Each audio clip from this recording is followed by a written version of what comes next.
안녕하십니까. 부수 214자의 2의 그 마지막 번째 시간이죠. 중요한 거는요, 지금 13회부터 할 건데, 부수는 쉽게 말해서 조형의 원리의 가장 근본적인 자리를 차지하고 있는 거죠. 그리고요, 조합되면서, 즉 글자와 글자의 새로운 창출을 위해서 가장 근본적인 단위의 역할로서 자리매김을 충실히 하고 있습니다. 그 의미를 이해할 때만이 부수가 남의 이야기가 아닌 내 이야기로 다가오고 그것이 기억하는 데 도움을 준다는 거죠. 그런 의미에서 그 첫 번째 맹꽁이 맹을 보죠. 이 맹꽁이 맹자는요, 말 그대로 맹꽁이의 모양을 본따다가 만들어진 겁니다. 한마디로 말해서 상형자라는 거죠. 그렇기 때문에 이 글자는 엄밀히 따져서 여기에서 맹꽁이의 모양이 남아있느냐, 실제로 맹꽁이가 변신하지 않은 이상이야 이렇게 생겼겠습니까? 글자가 내려오면서 간략화되고 누구라도 다 알아보기 쉽게끔 만들어지면서 지금까지 내려오고 있다는 사실이죠. 그리고요, 상용 한자 정도 배우는 사람은 이 맹꽁이 맹정 정도는 모르셔도 될 만큼 나오지도 않아요. 그 다음에 차지하는 자가 솥정자입니다. 이 솥을 표현하는 글자가 상당히 많지만 이 솥도 마찬가지로 들 수 있는 양쪽에 고리가 있고요. 그 다음에 발이 3개인 솥이죠. 그래서 그 위에 소위 말하면 고리와 뚜껑의 모양을 이렇게 올려놓고 그 안에 그릇의 형태 발 3개, 그래서 이렇게 바뀌어서 지금 현재 쓰이고 있는 솥정자로 완전히 만들어진 글자입니다. 이 글자도 뭐 정이라는 글자로 쓰일 때 외에는 거의 쓰이지 않는 그런 정도로 별로 나오지도 않지만 솥정자로 쓰일 때 외에는 거의 나오지 않는 그 정도의 부수가 되겠습니다. 그 다음 글자를 그림으로 보죠. 지금 여러분이 그림으로 보고 있는 글자는요, 북채를 들고 있고 북이 좀 모양이 갖추어져 있는, 소위 말하면 장식이 달려있는 북채를 들고 사람이 치고 있는 모양을 여러분이 보고 계실 겁니다. 그래서 이 글자가 북고라고도 하고 두드릴 고라고도 하는 자인데 어떻게 만들어지는지 같이 보겠습니다. 일단은 언뜻 보기에는 상관없는 가지지자와 그 옆에 이런 모양입니다. 그런데요, 이 옆에 이 모양은 한마디로 말해서 북의 모양입니다. 어떤 북이냐? 지금 여러분이 그림으로 보셨던 것처럼 이런 어떤 장식이 달려있는 북을 이렇게 받쳐 놓은 거예요. 즉 위에 장식이 이렇게 달려있고 북이 있고 그 밑에 받침이 있는 것의 모양입니다. 그래 놓고 그 옆에 북채를 한마디로 말해서 북의 어떤 것을 손으로 이렇게 잡은 겁니다. 손으로 북채를 잡고 두드린다. 그것은 당연히 두드리는 도구는 북일 것이기 때문에 북고요. 이 북은 동네 북으로서 두드려줘야 된다 해서 두드릴 고자가 되는 거죠. 이 글자는 당연히요, 본자로도 쓰이고 다른 의미로 쓰일 때도 두드리다라는 뜻으로 같이 쓰여지겠죠. 그 다음 글자 그림으로 보겠습니다. 여러분은 지금 그 그림으로 보고 있는 글자로 빼어낼 그림이 바로 쥐입니다. 쥐서자인데 우리 서생원 하니까 서세원 씨하고 언뜻 연관이 되네요. 누구 지칭을 하면 안 되겠지만 이 서생원, 즉 쥐를 표현할 때 서생원이라고 그러는데 이 쥐서자의 의미도 지금 자세히 보면요, 쥐가 입으로 무엇을 갉아먹기 위한 쥐 부리 부분과 발과 꼬리 부분을 잘 보십시오. 거기에서 여러분들 자세히 보랬더니 눈을 들이다보고 보는군요. 그러면서 쥐가 아니네요. 쥐 4마리는 쥐포죠. 그런 의미에서 같이 갑니다. 208번째 글자는 쥐서자입니다. 이 쥐서자가 언뜻 보기엔 쥐하고는 상관이 없어 보이게끔 생겼어요. 그런데 쥐가 이렇게 예를 들어 이빨이 있다, 그리고 눈이 있다, 그렇게 하고요, 이렇게 해서 이 앞에 다리도 있고 꼬리도 있다. 쥐가 아니고 웬 새우 같아 보이네요. 어쨌든 요 부리 모양이 이렇게 위로 올라오고 그 다음 요건 다리고요, 요거는 다리고 요거는 몸통, 그 다음 꼬리입니다. 이것이 이렇게 절구구처럼 보이지만 이의 모양이고 그 다음 몸통, 다리, 꼬리 해서 쥐서자죠. 이 글자는 본인이 쥐서기 때문에 서생원 할 때 쓰듯이 많이 쓰이는 자입니다. 그 다음 209번째 글자는요.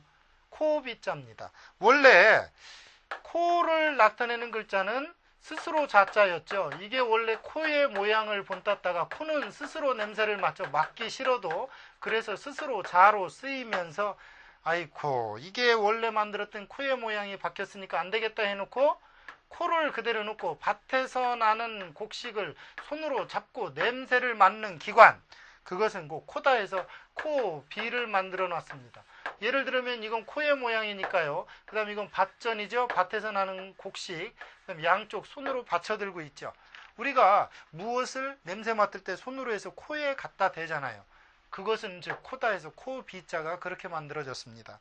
당연히 이 글자는요. 코를 나타내는 글자 이비인 후가 할 때처럼 코비자를 넣기도 하죠. 이얼령 비얼령 코에 걸면 코걸이 귀에 걸면 귀걸이 할 때 코비자가 바로 거기에 쓰이겠습니다. 그 다음 글자 그림으로 보겠습니다. 지금 보니까 여러분이 210번째 즉 200하고도 10번째 보는 그림은요. 웬 풀같이 보이지만 세 개가 나란히 서 있는 모양이 보이죠. 가지런하게 서 있는 풀은 아니지만 일명 변화 보리 따위의 이삭이에요. 그렇게 펴 있는 것이 가지런히 있는 모양이 보이죠. 그래서 가지런할 제자입니다. 그게 어떻게 바뀌는지 보겠습니다. 210번째 어떻게 바뀝니까? 이것은요 아주 간단해서 어떻게 바뀐 거냐면 이렇게 바뀐 겁니다. 이거의 원 출발은 이렇게 벼이삭이나 어떤 것이 이렇게 나란하게 서 있는 모양이에요. 한마디로 말해서 어떻게 나란히 서 있는 모양이 점차로 지붕을 표현하고 그 또 다른 지붕을 표현하고 그 다음에 뭐 풀이 이렇게 나 있고 뭐 이런 모양이었다가 이것이 가운데 지붕을 이렇게 표현하고 옆에는 이런 식으로 가고 밑에 이렇게 나온 거죠. 쓰는 순서를 보면요. 당연히 가운데 먼저 쓰고 양옆을 나누어서 씁니다. 그 다음에 이렇게 해놓고요. 한일, 두일을 해놓고 마지막 탔습니다. 이것이 쓰는 순서입니다. 이것은 가지런할 제자고요. 이것을 응용하는 자 하나를 놓으면 삼수변에 이렇게 놓읍시다. 그러면 이게 무슨 자일까요? 예, 물이 가지런할 때 사람은 즉 물이 평평하게 해서 사람이 건너죠. 그래서 건널 제자입니다. 우리가 누구를 구제해 준다 할 때 쓰는 건널 제자가 되겠습니다. 원래요. 시냇물이 막 힘겹게 또 격하게 흘러가는데 건널 사람은 없죠. 물이 가지런해졌을 때만 건너죠. 그래서 건널 제자가 그렇게 만들어졌습니다. 그 다음 부수는 이치자인데요. 이 이치자는 입에 이가 가지런한 모양을 본땄습니다. 이가 어떻게 가지런하냐? 이치자 스스로도 이렇게 이가 가지런히 나 있는 모양이에요. 즉, 이 위에 그칠지는 코의 어떤 그 입 모양이고요. 그 다음 이것은 이빨이 반짝반짝 빛나는데 거기에 금이가 있죠. 이빨이 이렇게 있으면 이빨과 이빨 사이에 금처럼 보이고요. 이것은 입입니다. 그러니까 한마디로 코 같은 어떤 그런 게 있고 이빨이 있고 거기에 사이처럼 있고 이렇게 생긴 거죠. 이 글자는 치과할 때 쓰이는 자처럼 이치자입니다. 그 다음 글자는 212번째로서 용용자를 그림으로 보죠. 지금 여러분들은요 좀 속이 뒤틀린 용을 보고 있어요. 좀 비비 꼬여 있죠. 아무래도 속상한 일이 많은지. 왜요? 용은 하늘로 날 때만 용이지 바닷속에 있거나 또는 땅 위에 있으면 지렁이랑 똑같아요. 왜요? 그냥 기어다니는 동물이요. 하지만 용은 날를 때 용의 역할을 하죠. 그래서 일명 그걸 등용문이라고 그러죠. 용이 어느 위치에 올라가면 드디어 날 수 있다. 등용문. 그럴 때 쓰는 용용자를 같이 보죠. 제가 용용 그러니까 여러분 야구르죠? 용용 좋겠죠? 같이 보겠습니다. 212번째 용용자입니다. 이 글자는 용의 모양을 본땄기 때문에 달리 할 말이 없어요. 예를 들어 이건 설림 밑에 고기육이죠. 한마디로 서 있어서 몸뚱이에요. 그래놓고 이것은 용이 뭐 비비 꼬여있는 날개의 깃털 날개가 아니죠. 어쨌든 지느러미 같은 어떤 그런 모양이에요. 그러니까 한마디로 말해서 용의 상상적인 것을 형태를 만들어 놓은 거죠. 이 글자가 들어가면 용용하고 관계가 돼 있어요. 하나만 보겠습니다. 사실 이런 글자를 만들었다는 게 옛날 사람들이 참 기특하기도 하면서 동시에 독특한 사고방식이 있다고 생각하는데, 용용 밑에 귀, 즉 용의 소리를 귀로써 들어본 사람이 있어요, 없어요? 한 사람도 없어. 그래서 귀머거리 롱자요. 아니, 자기네들이 용용자를 만들어 놓고서 귀로 그 용용의 소리를 들어봤느냐? 아무도 들어본 적이 없다. 말해봐라. 꿀먹은 벙어리요. 그래서 귀머거리 롱자요. 우리 농하자 할 때 쓰는 글자죠. 그 다음 글자, 참 저를 많이 속썩였던 거북귀자를 그림으로 만나보겠습니다. 여러분은 왜 속썩였는지 모를 거예요. 저 거북이가 시도 때도 없이 튀어나왔었거든요. 그것은 저만 알 수 있는 비화입니다. 알면 다쳐요. 야, 거북귀자 보니까 거북이가 다리도 있고 등껍질도 있고 배의 모양도 있지요. 실제로 거북귀자도 그 모양을 본딴 겁니다. 중요한 거는요, 이 거북귀자는 그림으로 만나본 그것을 글씨로 만나봐도 똑같이 생겼습니다. 보십시오. 거북이 머리가 있고 이렇게, 예를 들어 등껍질이 이렇게 있고 다리가 이렇게 있고 꼬리가 있다. 원래 그것이 어떻게 바뀌느냐? 뭐 좀 묘하게는 바뀌지만 어쨌든 이것은 머리요, 이것은 몸통의 어떠한 그 형태를 좀 빼내고, 이건 몸통이고 여기는 어떤 그 소위 말하면 저 뭐라 그래야 하나, 그 균열, 팔다리, 그 다음에 이쪽에 이거는 어떤 모양 뭐 이런 것처럼 생기고 꼬리도 있고 뭐 이래요. 이것이 완연하게 생긴 건 이렇게 생긴 거죠. 앞으로 건너가도 똑같습니다. 여기에서도 마찬가지로 건너가도 똑같아요. 이렇게 건너가도 되고 안 건너가도 되고. 거북귀자입니다. 그런데 이 거북귀에서 또 뭘로도 바뀌냐면 터질균이라고 해서 금가다, 터질, 균열을 하다 할 때 균자로 쓰입니다. 왜요? 거북이 등껍질이 어떻게 생겼죠? 금이 가서 다 터져 있죠. 그래서 터질균자로 써요. 우리 뭐 균열이 간다고 하잖아요. 그랬는데 이 시험 문제 이렇게 해놓고 딱 놓으면 사람들이 뭐라고 하는지 알아요? 그래도 자기도 배운 게 있으니까 거북귀자나 하니까 귀열 이렇게 써요. 예를 들어 오터질 열자, 이게 터질 열자거든요. 찢어질 열자요. 그럼 이렇게 써놓으면 귀열 이렇게 읽으면 틀리죠. 균열 이렇게 읽어야죠. 그러니까 알아야 거북이도 속을 안 쓰게요. 어쨌든 거북이 등껍질은 금이 가서 터져 있습니다. 그래서 터질균이라고 나오는 자고요. 마지막 부수 214자의 마지막을 장식하는 글자를 알아보겠습니다. 214번째 부수는요, 피리약자입니다. 지금 보니까 대나무관이에요. 이게 대나무관. 그래 놓고서 이거는 피리 구멍이 여러 개 뚫려 있죠. 그래 놓고서는 무엇을 나타냈습니까? 그것을 묶어 놨어요. 이렇게. 그래서 이게 필이라 이 말이야. 필이 약자. 이것이 들어가면 뭐 필이라는 뜻으로 쓰이기도 하지만 거의 쓰이지는 않아요. 여러분, 지금까지 214자의 부수를 여러분이 공부하셨어요.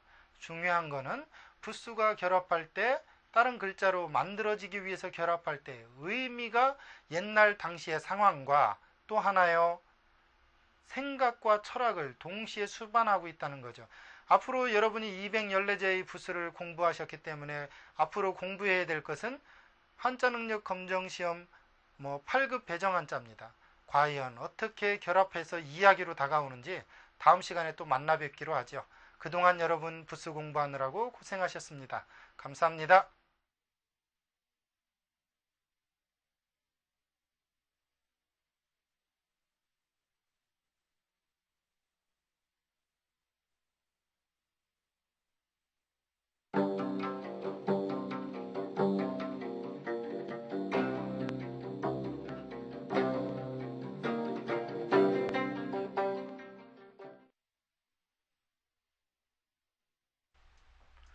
안녕하십니까. 8급 배정한자 풀이 그 첫 번째 시간이죠. 여러분들 이 강의 이전에 214자의 부수를 충분히 배우셨다면 지금부터 제가 한자를 풀이할 때 과연 부수와 부수의 결합 속에서 생각이 나오는구나 하고 이해하신다면 이해만으로도 여러분은 한자를 외우는 그 첫걸음을 아주 훌륭하게 하셨다 하겠습니다. 그러면 그 첫 번째로요, 가르칠 교자에 대해서 한번 알아보겠습니다. 이 가르칠 교는 이렇게 나누어져 있죠. 즉, 이 세 글자의 부수가 합쳐져서 만들어졌습니다. 그렇다면 이 세 글자의 합쳐진 것이 어떤 의미로 합쳐지는지 한번 보도록 하겠습니다. 지금 요 글자의 요것을 우리는 부수에서 뭐라고 배웠느냐면 요것을 본받을 효라고 배웠습니다. 그리고 밑에 아들 자는 저 자식을 이야기하는 거고요.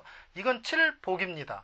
그러니까 그것을 세 개를 조립하는 과정에서 이게 어떻게 만들어질 수 있느냐면 이야기거리가, 즉 어린 자식들이 어떤 훌륭한 행동을 본받도록 자식들을 칠복이니까 쳐서 무언가를 가르친다 해서 가르칠 교로 끝낼 수 있다는 거죠.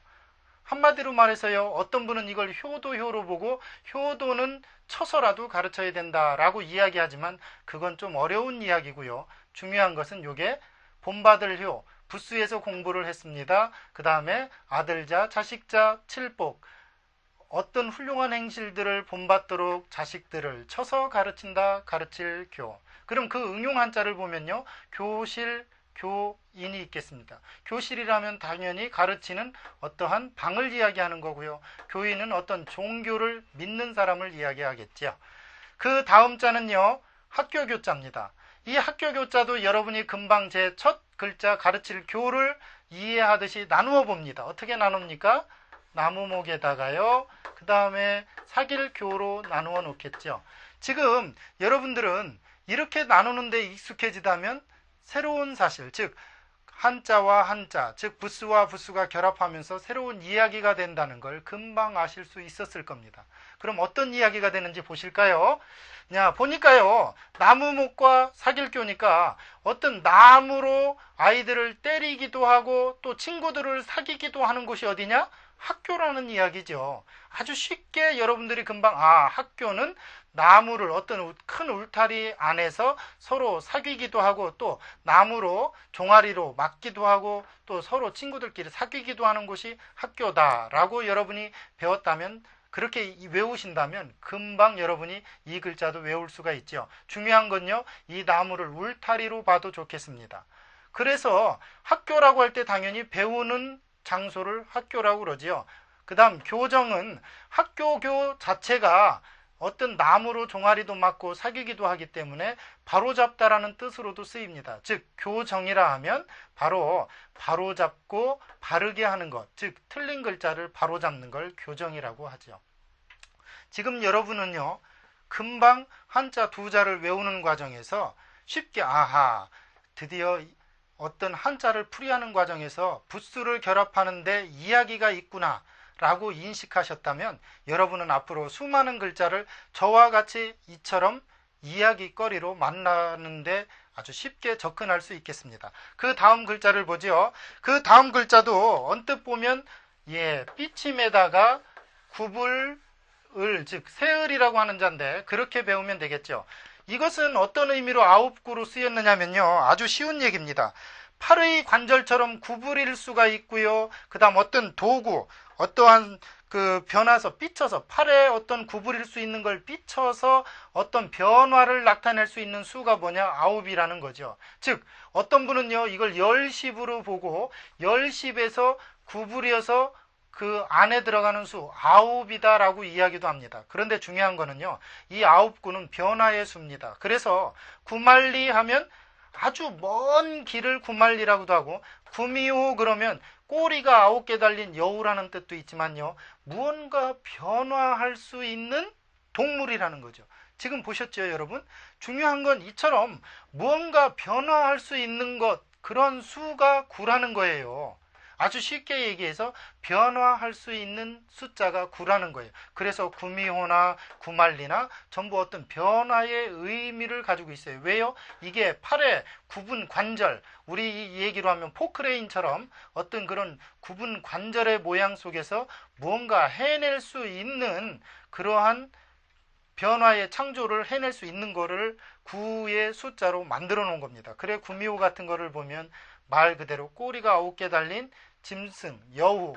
이 여우 호자도 보면 이게요, 개견변의 옆에 외로울 고자입니다. 즉 개 같은 동물 중에서 외롭게, 의심이 많아서 외롭게 따로 떨어져 사는 동물이 여우라는 거죠. 여우호자입니다. 그러면 그 다음 글자 나라국자를 한번 보겠습니다.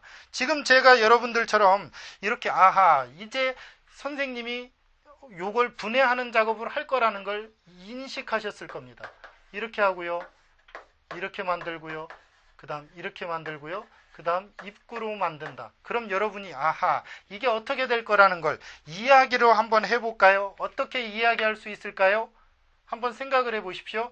어떤 에워싼 곳을 창으로 들고 한결같이 이불, 즉 식구들을 지키는 곳은 나라는 거죠. 즉 에워싼 곳, 이걸 에우르이라고 배웠고요. 그 다음 요건 창과라고 배웠죠. 창을 들고 식구들을 위해서 한결같이 지키는 곳은 우리나라라는 거예요. 나라국이라는 거죠. 그래 예를 들어 국군은 뭐예요? 나라를 지키는 군사고요. 국민은 뭐예요? 어느 울타리 안에 들어가 있는 백성을 국민이라고 하잖아요. 금방 여러분은 이 한자를 통해서 충실하게 변화하고 또 조립하고 해체하는 과정에서 이야기거리로 여러분이 만날 수 있다는 겁니다. 이야기거리로요.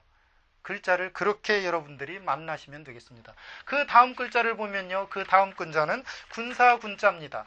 이 군사군도 여러분이 이제 아하 요것과 요 수레차로 나누면 되겠구나. 왜요? 이것도 부스고 이것도 부스니까 부스와 부스의 결합 어떻게 만나겠어요?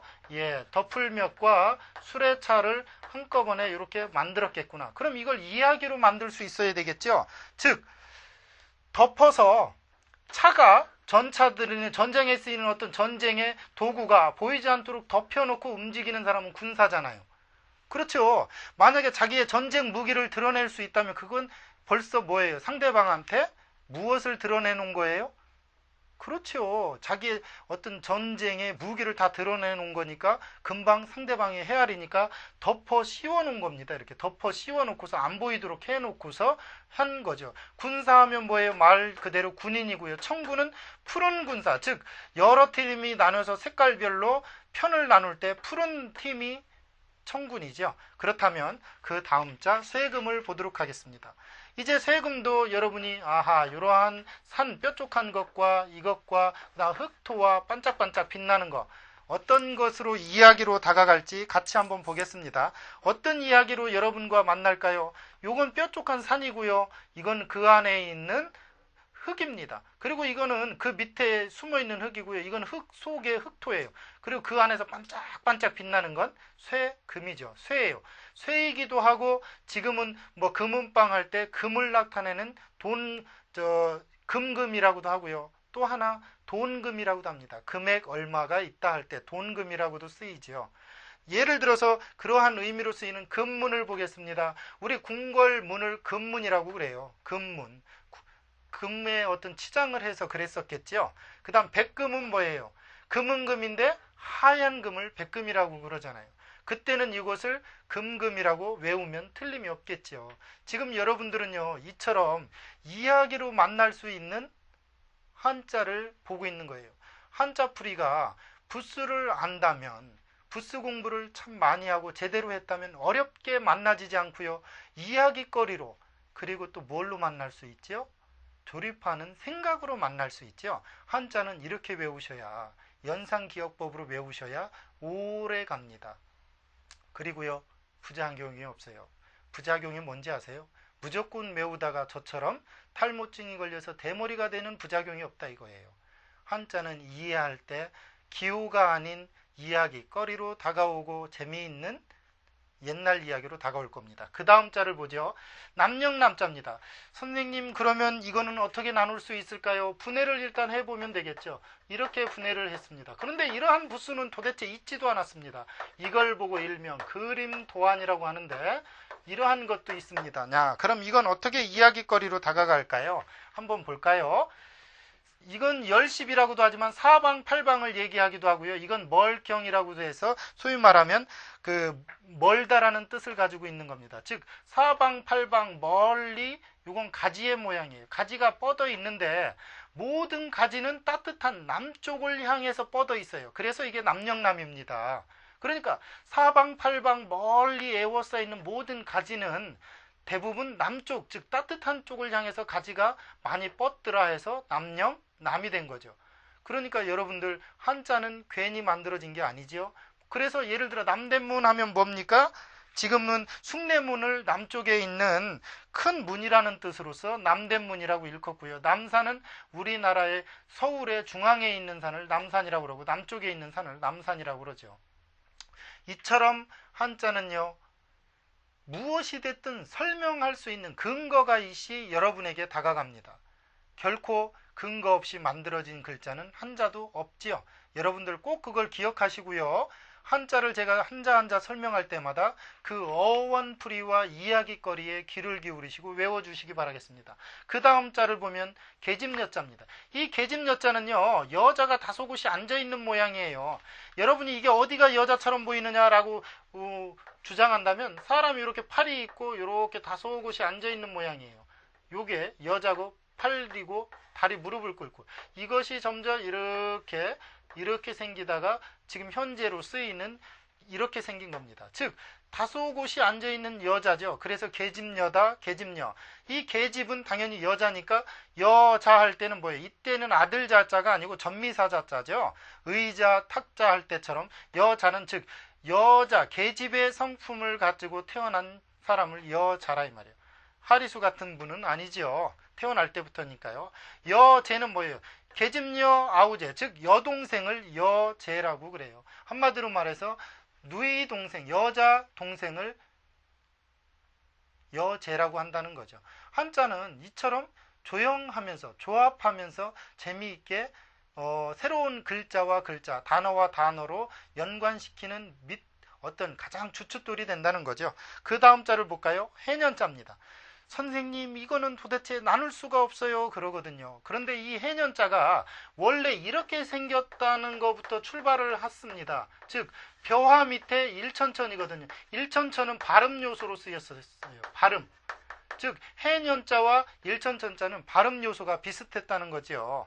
그리고 벼화는 뭡니까? 즉 이 벼이삭이 한번 익어서 지나가면 그것이 한 해가 지나갔다고 그러는 거예요. 그래서 해년자거든요. 이 변형이 이렇게 바뀐 겁니다. 이렇게요. 그러니까 이것은 해년은 한마디로 말해서 아하, 곡식이 익어서 한 해가 지나가면 해가 지나갔다 해서 해년이고요. 중요한 건 한 해가 지나가면 나이가 먹죠. 그래서 나이년자라고도 합니다. 우리 연세가 어떻게 되십니까 할 때요. 지금 보니까 생년, 태어난 해죠. 왜요? 날생 해년, 태어난 해, 학년, 어떻게 배우는 데 있어 1년, 2년 나누어진 등급의 체계를 학년이라고 그러죠. 지금 이처럼 한자는 충분한 이야기거리로 다가가고 있다는 사실을 여러분이 꼭 기억하시고요. 그 다음 자를 한번 보도록 하죠. 상형이나 지사를 통해서 이미 만들어진 글자를 통해서요. 새로운 자들을 만들어내는 일은 그렇게 어려운 일이 아닙니다. 왜요?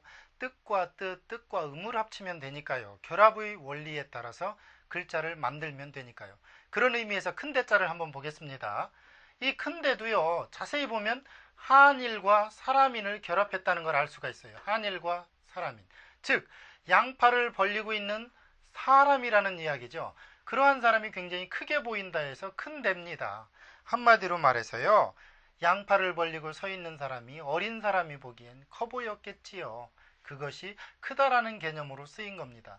예를 들어 대문은 무엇을 얘기하는 겁니까? 어느 집의 정문을 대문이라고 그러고요. 대학을 뭐라고 그럽니까? 학술의 연구 단체 또는 연구 및 교육의 최고 기관을 대학이라고도 하고요. 또 사서 중에 대학이라는 책이 있기도 하거든요. 예를 들면 이런 거죠. 사서삼경 중에 뭐 대학 중용이 그 자리를 차지하니까요. 그래서 그때 대학이라는 말도 있다는 거죠. 동음이의어가 많아요. 대학의 대학. 그럴 때 여러분들이 한자를 꼭 필요로 하겠죠. 그 다음 자는요. 동력동자입니다. 남력남자가 가지가 남쪽을 향한 거라면 동력동은 아주 이해하기가 쉽습니다. 즉 숲을 나무에 해가 처음 뜨는 곳이 동쪽이라는 거죠. 해가 어느 쪽에서 뜹니까? 당연히 동쪽에서 뜨지요. 여러분 제정신이면 해가 동쪽에서 뜬다는 걸 알아요. 동쪽에서 떠서 서쪽으로 지잖아요. 선역서자가 그래서 나중에 공부하겠지만요. 새가 해가 질 때 자기 둥지 위에 들어가서 앉아 있는 거예요. 원래 해가 떨어지면 사람이나 동물이나 집으로 들어가기 마련이거든요. 지금 이거는 오히려 나무에 해가 걸치는 처음 출발점이 동쪽이고 그 해가 동쪽에서 뜬다 해서 동력동. 얘를 동북은 동쪽과 북쪽을 동북이라고 그러고요. 동국은 우리나라를 동국이라고 그러죠. 예를 들어서 동방에 있는 나라라는 뜻으로 동국이라는 말을 씁니다. 원래 동국이라는 말 자체가 동방예의지국의 줄임말이라고도 생각하셔도 좋겠습니다. 동국, 즉 동방에 있는 나라, 동쪽에 있는 나라, 우리나라를 조금 가리킨다고 생각하면 되겠죠. 그 다음 자는 여선육입니다. 여선육은 원래 8팔 더하기 들립으로 돼 있어요. 8팔이고 이게 들립인데 이 글자가 들립을 조금 초서처럼 이렇게 쓰다가 머리 두자로 바뀐 겁니다. 또 어떤 사람은 뾰족한 걸 칼로 자르는 과정에 있어서 6번이라는 어떤 변화의 수가 필요하다 해서 66이라고도 하고요. 이건 뭐냐면 8팔에 소위 말하면 그 짝수로서 8에 들어가면서 8 안에 들어가면서 8보다 작은 수는 6이라고 해서 66이라는 거예요. 짝수로서 8팔도 짝수죠. 10은 완전수니까 쓰이질 않고요. 8팔에서 그것보다 더 짝수로서 안에 들어가는 건 66이다 해서 66이라고 그러고, 이 6은 발음이 조심해야 되는 게 달월 앞에서는 유월로 발음이 납니다. 우리 6월이라고 발음 안 하죠. 6월이라고 그러죠. 그런데 또 5가 오면 5, 6월이 아니고 5, 6월로 발음이 납니다. 시험에 이렇게 잘 나겠죠. 쓰고 도금을 쓰세요. 그러면 6월 이렇게 쓰면 안 되겠죠. 6월이죠. 이처럼요.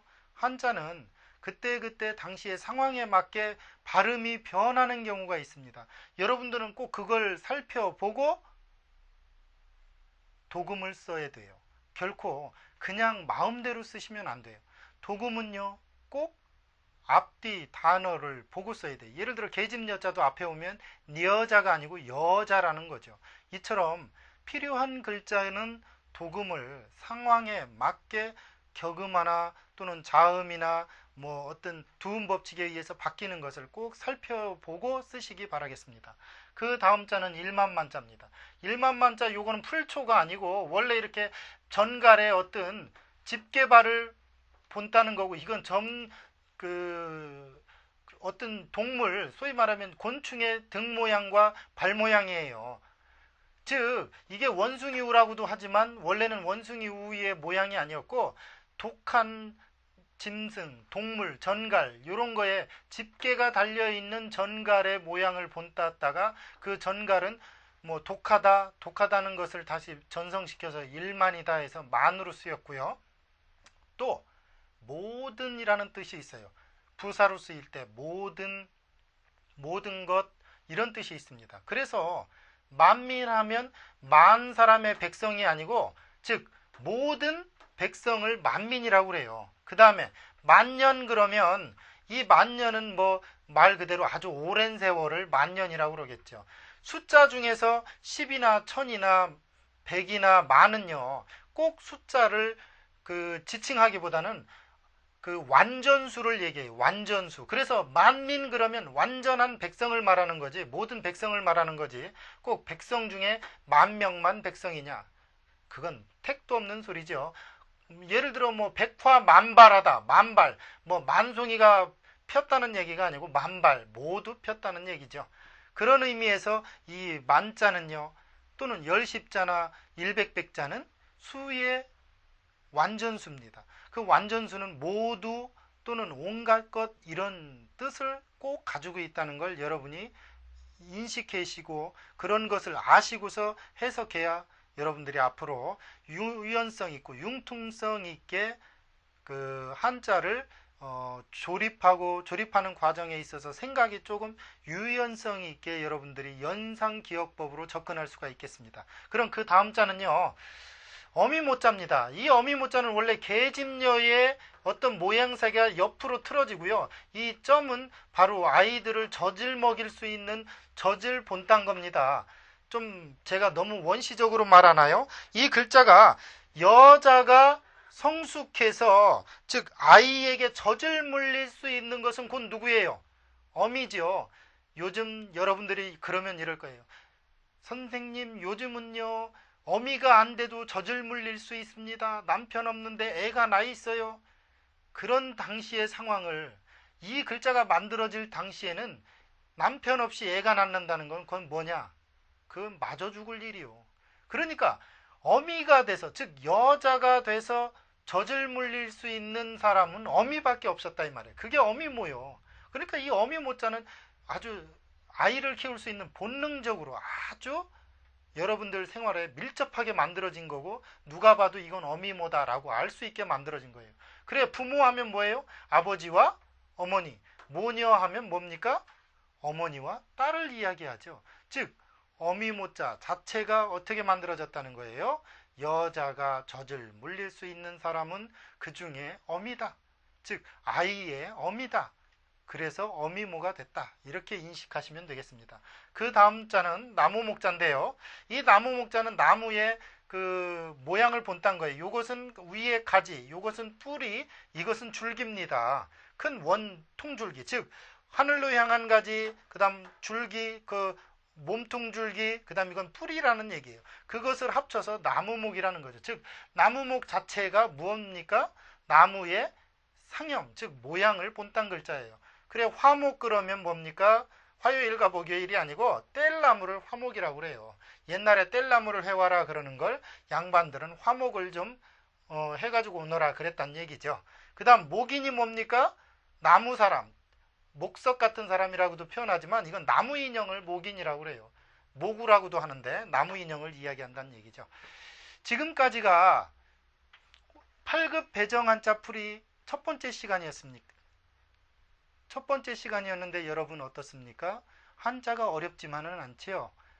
이야기로 다가갈 수 있다는 가능성을 배우셨다면 첫 출발점을 여러분이 굉장히 잘하신 겁니다. 다음 시간에 뵐 때는요, 또 다른 이야기거리로 여러분과 만나 뵙도록 하겠습니다. 감사합니다.